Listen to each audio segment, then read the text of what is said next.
어떻게 살 것인가라는 이 질문에 많은 사람들은 앞서서 말했지만 인간적인 성공주의에 빠져서 목표를 정합니다. 오늘 본문의 바울은 우리 인간의 모습을 이렇게 말하지요. 모든 것이 가능하지만 다 유익한 것이 아니라. 이 고린도 교회가 갖고 있던 문제들, 큰 문제들 중에 하나가 뭐냐면 성적인 타락이에요. 더욱이 당시 초대교회에 있었던 많은 영지주의적인 성향들 철저히 이분법적으로 생각을 해요.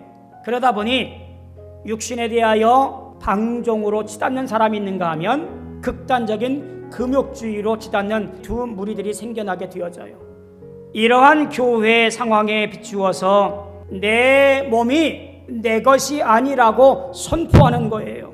왜냐하면 우리의 몸은 예수 그리스도의 한 지체이기 때문이다라고 하는 거지요. 예수님과 연결되어 있기 때문에 주님이 거룩하니 오늘 나도 거룩한 삶을 살아가야 된다라는 이야기입니다. 자, 이 사실만 알면 우리가 던지는 질문, 나는 어떻게 살아야 하는가? 라는 것에 대하여 충분히 답을 할 수 있을 거라 생각이 되어집니다. 우리는 결단하며 고백하는 바울의 말을 듣기 원합니다. 19절에 이런 선포가 있습니다. 너희는 너희 자신의 것이 아니라. 바울의 이 끔찍한 선포를 우리는 곱씹어 봐야 돼요. 바울은 이유를 말하지요. 값으로 산 것이 되었다라고 말하는 거예요. 산 것이 되었다라는 말은요, 시장에서 무엇을 사다라고 쓸 때 표현되는 말이에요. 더욱이 그 당시에는 산 것이 되었다라는 말은 노예 매매에 쓰여지던 단어예요. 그러니까 노예인 사람을 값을 치르고 사서 그에게 자유를 준 상태, 이것이 산 것이 되었다라는 이야기예요. 이 이야기가 나와 전혀 의미 없는 것이 아니라 동일하게 역사하지요. 하나님께서 죄의 노예가 된 우리들을 저 갈보리 십자가에 예수님의 핏값을 주고 우리를 사서 모든 죄에서 노임받게 한 사건, 이 십자가 사건이 바로 거기에 해당됩니다.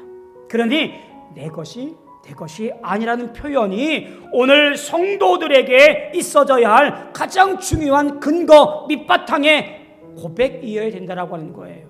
더욱이 그 앞에 또 다른 표현이 붙잖아요. 값으로 라는 표현을 적어 놓아요.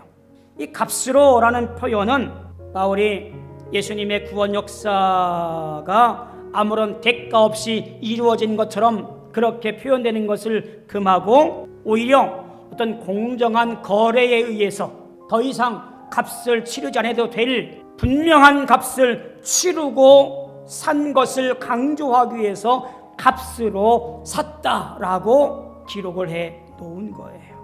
하나님의 은혜와 사랑으로 값을 치르고 죄에서 노임받아 자유로운 삶을 통하여 살아갈 인생이기에 오늘 나는 어떻게 살아가는 것이 합당한가?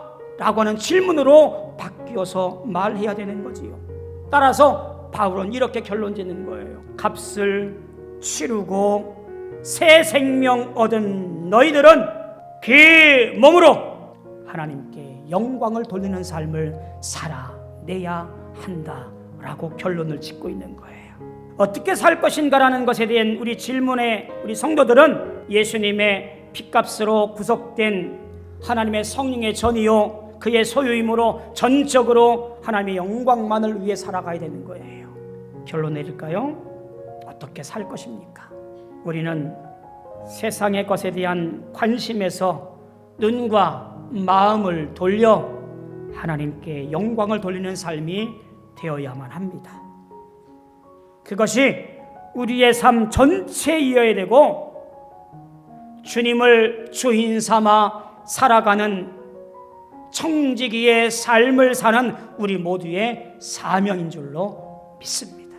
2022년도 하나님께서 우리를 부르실 때에 아무개야 참 잘 살았구나, 내가 너를 축복하노라, 이 말을 듣기에 합당한 한 해 사례가 되어지기를 주님의 이름으로 소망하며 축원합니다.